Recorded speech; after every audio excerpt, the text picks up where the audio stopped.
ಸಾರಿಗೆ ಸ್ಥಗಿತ ಆದ್ರೇನೆ ಬಂದ್ ಯಶಸ್ವಿ ಆಯಿತು ಅಂತ ಅರ್ಥ. ಆದರೆ ಸಾರಿಗೆ ವಿಚಾರದಲ್ಲಿ ಈಗ ಒಂದಿಷ್ಟು ಗೊಂದಲಗಳು ಕೂಡ ನಿರ್ಮಾಣವಾಗ್ತಾ ಇದೆ. ಒಂದು ಕಡೆ ಖಾಸಗಿ ಸಾರಿಗೆ ಒಕ್ಕೂಟ ಸಂಜೆ ಸಭೆಯನ್ನು ಮಾಡ್ತಾ ಇದೆ ಅಂತ ಹೇಳ್ತಾ ಇದೆ. ಮತ್ತೊಂದು ಕಡೆ ಮಾರ್ಚ್ 22ಕ್ಕೆ ಬಂದ್ ಆಗ್ತಾ ಇದೆಯಲ್ಲ, ಅವತ್ತು ಸರ್ಕಾರಿ ಬಸ್ಗಳು ಓಡಾಟವನ್ನು ನಡೆಸಲಿವೆ ಅನ್ನೋದು ಗೊತ್ತಾಗ್ತಾ ಇದೆ. ಬಂದ್ ಸಂಬಂಧ ಚಾಲಕರ ಜೊತೆಗೆ ಈವರೆಗೂ ಸಾರಿಗೆ ಸಂಘಟನೆಗಳು ಚರ್ಚಿಸಿಲ್ವಂತೆ. ಗಲಾಟೆ ಆದರೆ ಮಾತ್ರ ಬಸ್ಸನ್ನು ನಿಲ್ಲಿಸಲಿಕ್ಕೆ ಚಾಲಕರಿಗೆ ಈಗಾಗಲೇ ಸೂಚನೆ ಪಾಸ್ ಆಗಿದೆ.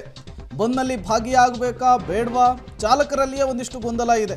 ಯಾವುದೇ ತೀರ್ಮಾನ ಅಂತಿಮವಾಗದೇ ಇರುವಂತಹ ಕಾರಣಕ್ಕೆ ಎಂದಿನಂತೆ ಬಸ್ಗಳನ್ನು ರಸ್ತೆಗಿಳಿಸುವುದಕ್ಕೆ ನಿರ್ಧಾರವನ್ನು ಮಾಡಿದ್ದಾರೆ BMTC ಮತ್ತು KSRTC ಬಸ್ನ ಚಾಲಕರು ಅನ್ನೋದು ಗೊತ್ತಾಗ್ತಾ ಇದೆ. ಬಂದ್ ಯಶಸ್ವಿ ಆಗಬೇಕು ಅಂದರೆ ವ್ಯಾಪಾರ ವಹಿವಾಟ ಸ್ಥಗಿತ ಆಗಬೇಕು, ಸಾರಿಗೆ ಸ್ಥಗಿತ ಆಗಬೇಕು, ಆಗ ಬಂದ್ ಯಶಸ್ವಿ ಆಯಿತು ಅಂಥೇಳಿ, ಆಗ ಬಂದ್ನ ಉದ್ದೇಶ ಈಡೇರಿತು ಅಂಥೇಳಿ. ಬಟ್ ಸಾರಿಗೆ ಒಕ್ಕೂಟಗಳೇ ಈಗ ಬಂದ್ಗೆ ಸಮ್ಮತಿಯನ್ನು ಸೂಚಿಸ್ತಾ ಇಲ್ಲ, ಕೇವಲ ನೈತಿಕ ಬೆಂಬಲವನ್ನು ಸೂಚಿಸ್ತಿದ್ದೀವಿ ಅಂತ ಹೇಳ್ತಿದ್ದಾರೆ.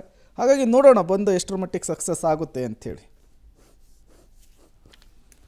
ಇದೇ ವಿಚಾರಕ್ಕೆ ಸಂಬಂಧಪಟ್ಟಂತೆ ಮತ್ತಷ್ಟು ಡೀಟೇಲ್ಸನ್ನು ಕೊಡೋದಕ್ಕೆ ನಮ್ಮ ಪ್ರತಿನಿಧಿ ಲೋಕೇಶ್ ನೇರ ಸಂಪರ್ಕದಲ್ಲಿ ಜಾಯ್ನ್ ಆಗಿದ್ದಾರೆ. ಲೋಕೇಶ್, ಈಗ ಸಾರಿಗೆ ಸ್ಥಗಿತ ಆದರೆ ವ್ಯಾಪಾರ ವಹಿವಾಟು ನಿಂತೋದ್ರೆ ಮಾತ್ರ ಅದು ಬಂದ್ಗೊಂದು ಅರ್ಥ. ಬಟ್ ಈಗ ಸಾರಿಗೆ ಸಂಘಟನೆಗಳಲ್ಲಿಯೇ ಒಂದಿಷ್ಟು ಒಮ್ಮತ ಇಲ್ಲ, ನೈತಿಕ ಬೆಂಬಲವನ್ನು ಮಾತ್ರ ಕೊಡ್ತೀವಿ ಅನ್ನುವಂತಹ ಮಾತುಗಳನ್ನು ಆಡ್ತಿದ್ದಾರೆ. ಹಾಗಾಗಿ ಕನ್ನಡ ಪರ ಸಂಘಟನೆಗಳು ಇವರ ಮನವೊಲಿಸುವಂತಹ ಕೆಲಸ ಏನಾದರೂ ಆಗುತ್ತಾ, ಅಥವಾ ಇದೇ ನಿರ್ಧಾರವೇ ಫೈನಲ್ಲ, ಹೇಗೆ ಅಂಥೇಳಿ?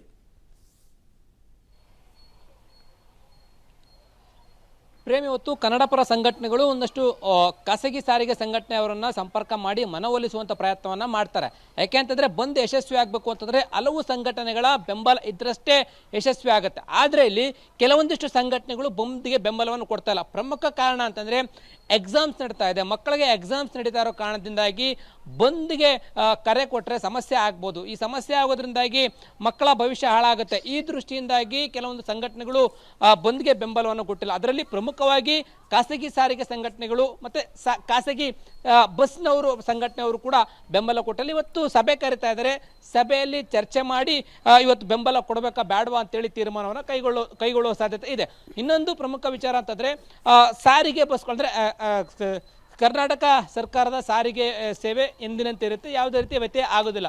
KSRTC ಇರ್ಬೋದು, BMTC ಇರ್ಬೋದು, ನಾವು ರಸ್ತೆಗೆ ಇಳಿತೀವಿ, ಯಾವುದೇ ಸಮಸ್ಯೆ ಇಲ್ಲ. ಒಂದು ವೇಳೆ ಗಲಾಟೆ ಆದರೆ ಮಾತ್ರ ನಿಲ್ಲಿಸೋದಕ್ಕೆ ಸೂಚನೆಯನ್ನು ಕೊಟ್ಟಿದ್ದಾರೆ ಅಂತ ಹೇಳ್ತಾ ಇದ್ದಾರೆ. ಹಾಗಾಗಿ ಸರ್ಕಾರಿ ಸಾರಿಗೆ ಏನಾದರೂ ಸೇವೆ ಇದ್ದರೆ ಯಾವುದೇ ರೀತಿಯ ತೊಂದರೆ ಆಗಲ್ಲ, ಮಕ್ಕಳಿಗೂ ಕೂಡ ಅನುಕೂಲ ಆಗುತ್ತೆ, ಬಂದು ಎಫೆಕ್ಟಿವ್ ಇರಲ್ಲ ಅಂತ ಹೇಳಲಾಗ್ತಾ ಇದೆ. ಹಾಗಾಗಿ ಸಂಘಟನೆಯವರು ಕೂಡ ಸರ್ಕಾರಿ ಸಾರಿಗೆ ನೌಕರರನ್ನು ಸಂಪರ್ಕ ಮಾಡುವಂಥ ಕೆಲಸವನ್ನು ಕೂಡ ಮಾಡಿಲ್ಲ. ಈ ನಿಟ್ಟಿನಲ್ಲಿ ಇವತ್ತಿನ ಸಂಜೆ ಒಳಗಡೆ ಬಂದ್ನ ಚಿತ್ರಣ ಹೇಗಿರುತ್ತೆ, ಯಾರು ಬೆಂಬಲ ಕೊಡ್ತಾ ಇದ್ದಾರೆ, ಯಾರು ಕೊಡ್ತಾ ಇಲ್ಲ, ರೂಪುರೇಷೆಗಳು ಏನಿರುತ್ತೆ ಅನ್ನೋದು ಗೊತ್ತಾಗಲಿದೆ. ಪ್ರೇಮ್. ಓಕೆ ಲೋಕೇಶ್, ಹಾಗೆ ಸಂಪರ್ಕದಲ್ಲಿರಿ, ಮತ್ತಷ್ಟು ಡೀಟೇಲ್ಸನ್ನು ನಿಮ್ಮಿಂದ ಪಡಿತಾ ಹೋಗ್ತೀವಿ. ಇನ್ನೊಂದು ಕಡೆ ಶನಿವಾರ ಕರ್ನಾಟಕ ಬಂದ್ಗೆ ಕರೆ ಕೊಟ್ಟಿರೋ ಹಿನ್ನೆಲೆಯಲ್ಲಿ ಎಲ್ಲರನ್ನ ವಿಶ್ವಾಸಕ್ಕೆ ತೆಗೆದುಕೊಳ್ಳುವಂತಹ ಪ್ರಯತ್ನ ಆಗ್ತಾ ಇದೆ. ಇದರ ಭಾಗನೇ ಇವತ್ತು ಕನ್ನಡ ಹೋರಾಟಗಾರರಿಂದ ಬೃಹತ್ ರ್ಯಾಲಿ ಹಮ್ಮಿಕೊಂಡಿರೋದು. ರ್ಯಾಲಿ ಮೂಲಕ ಬಂದ್ಗೆ ಬೆಂಬಲ ಕೊಡೋದಕ್ಕೆ ಮನವಿಯನ್ನು ಮಾಡ್ಕೊಳ್ತಾರಂತೆ. ಬೆಂಗಳೂರಿನ ಪ್ರಮುಖ ರೋಡ್ಗಳಲ್ಲಿ ಭರ್ಜರಿಯಾಗಿ ರ್ಯಾಲಿಗಳನ್ನು ಇಟ್ಕೊಂಡಿದ್ದಾರೆ. Hotel, lodge, restaurant, theatre, mall, PVR ಸೇರಿದಂತೆ ಎಲ್ಲ ಅಂಗಡಿ ಮುಂಗಟ್ಟುಗಳನ್ನು ಯಾರ್ಯಾರು ಹೊಂದಿದ್ದಾರೆ ಆ ಮಾಲೀಕರಿಗೆ ಮನವಿಯನ್ನು ಮಾಡ್ಕೊಳ್ತಾ ಇದೆಯಂತೆ ಈ ಒಕ್ಕೂಟ. ಈ ಮೂಲಕ ನಿಮ್ಮದು ಬೆಂಬಲ ನಮಗೆ ಬೇಕು ಅಂತ ಕೇಳ್ಕೊಳ್ಳೋ ಪ್ರಯತ್ನ. ಡೀಟೇಲ್ಸ್ ಕೊಡ್ತಾರೆ ಲೋಕೇಶ್. ಕೊನೆಯ ಹಂತದಲ್ಲಿ ವಿಶ್ವಾಸಕ್ಕೆ ಎಲ್ಲರನ್ನೂ ತಗೊಳ್ತೀವಿ ಅಂತ ಮುಂದಾಗ್ತಾ ಇದ್ದಾರೆ. ಕೊನೆಯ ಹಂತದಲ್ಲಿ ಇದು ಎಷ್ಟರ ಮಟ್ಟಿಗೆ ಸಕ್ಸಸ್ ಆಗುತ್ತೆ ಅಂತ, ಮತ್ತೆ ಬಂದ್ಗೆ ಇವ್ರು ಕೊಡ್ತಾ ಇರುವಂತಹ ರೀಸನ್ಸೇ ತುಂಬ ಜನಕ್ಕೆ ಕನ್ವಿನ್ಸಿಂಗ್ ಅಂತ ಅನಿಸ್ತಾ ಇಲ್ಲ. ತುಂಬ ಪೊಳ್ಳು ರೀಸನ್ಸ್ ಕೆಲವು ಅಂತ ಅನ್ಸುತ್ತೆ, ಕೆಲವು ವ್ಯಾಲಿಡ್ ರೀಸನ್ಸ್ ಅಂತ ಅನ್ಸುತ್ತೆ. ಇದೇ ಕಾರಣಕ್ಕೆ ಹಿಂದೆ ಸರಿತಾ ಇರೋದಾ, ಕೊನೆಯ ಹಂತದಲ್ಲಿ ಎಲ್ಲರನ್ನೂ ವಿಶ್ವಾಸಕ್ಕೆ ತಗೊಂಡು ಹೋಗ್ತೀನಿ ಅನ್ನುವಂತಹ ಅವ್ರದ್ದು ಮೂಲೋದ್ದೇಶ ಈಡೇರುತ್ತಾ ಇವತ್ತು, ಎಲ್ಲೆಲ್ಲಿ ರ್ಯಾಲಿ ಆಗತ್ತೆ ಅಂತ? ಮಮತಾ, ಇವತ್ತು ಪ್ರಮುಖವಾಗಿ ರ್ಯಾಲಿ ಆಗುವಂಥ ಪ್ರದೇಶಗಳು ಅಂತಂದರೆ ಮೆಜೆಸ್ಟಿಕ್ಕು, ಚಿಕ್ಕಪೇಟೆ ಆ ಭಾಗಗಳಲ್ಲಿ ರ್ಯಾಲಿಯಾಗಿ ನಿಮ್ಮ ಅಂಗಡಿ ಮುಂಗಟ್ಟುಗಳನ್ನು ನಾಳೆ ಕ್ಲೋಸ್ ಮಾಡಿ ಬಂದ್ಗೆ ಬೆಂಬಲವನ್ನು ಕೊಡಬೇಕು ಅಂತೇಳಿ ಮನವಿಯನ್ನು ಮಾಡ್ಕೊಳ್ತಾರೆ.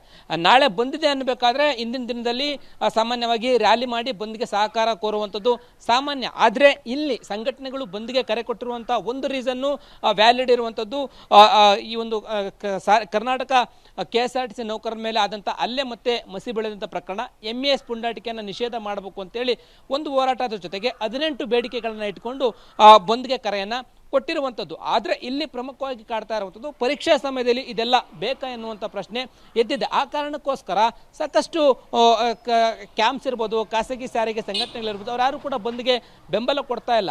ಇವತ್ತು ರ್ಯಾಲಿ ಮಾಡಿ ಸಾರ್ವಜನಿಕರನ್ನ, ಅಂಗಡಿ ಮುಂಗಟ್ಟುಗಳನ್ನು, ಹೋಟೆಲ್ಲು, ರೆಸ್ಟೋರೆಂಟ್ಗಳನ್ನು ಬಂದ್ಗೆ ಬೆಂಬಲವನ್ನು ಕೋರುವಂಥ ಕೆಲಸ ಇವತ್ತು ಕನ್ನಡ ಸಂಘಟನೆಯಿಂದ ಆಗದೆ ಬೆಂಗಳೂರಿನ ಪ್ರಮುಖ ರಸ್ತೆಗಳಲ್ಲಿ ಅವರು ರ್ಯಾಲಿಯನ್ನು ತೆರಳಿ ಬಂದ್ಗೆ ಸಹಕಾರ ಕೋರಿ ನಾಳೆ ಅಂಗಡಿ ಮುಂಗಟ್ಟುಗಳನ್ನು ಕ್ಲೋಸ್ ಮಾಡಲಿಕ್ಕೆ ಮನವಿಯನ್ನು ಮಾಡಿಕೊಳ್ಳುವಂಥದ್ದು. ಮಮತಾ. ರೈಟ್, ಧನ್ಯವಾದ ಲೋಕೇಶ್. ಒಟ್ಟಿನಲ್ಲಿ ಮಾರ್ಚ್ 22ನೇ ತಾರೀಕು ಬಂದ್ ಸಕ್ಸಸ್ಫುಲ್ ಆಗುತ್ತಾ ಫೇಲ್ಯೂರ್ ಆಗುತ್ತಾ ಅನ್ನೋದು ಗೊತ್ತಾಗುತ್ತೆ. ಬಟ್ ಆರಂಭಿಕ ಹಂತದಲ್ಲೇ ಎದ್ದಿರುವಂತಹ ಅಪಸ್ವರ ಸಹಜವಾಗಿ ಈ ಬಂದ್ಗೆ ಕರೆ ಕೊಟ್ಟಿರೋರಿಗೆ ದೊಡ್ಡ ತಲೆಬಿಸಿಯನ್ನು ಉಂಟು ಮಾಡ್ತಾ ಇದೆ. ಹೀಗಾಗಿ ಇವತ್ತು ಅವ್ರು ಮಾಡ್ಕೊಳ್ಳೋ ಮನವಿಗೆ ಎಷ್ಟು ಜನ ಕನ್ವಿನ್ಸ್ ಆಗ್ತಾರೆ ಅನ್ನೋಂತ ನೋಡ್ಬೇಕು ನಾವು.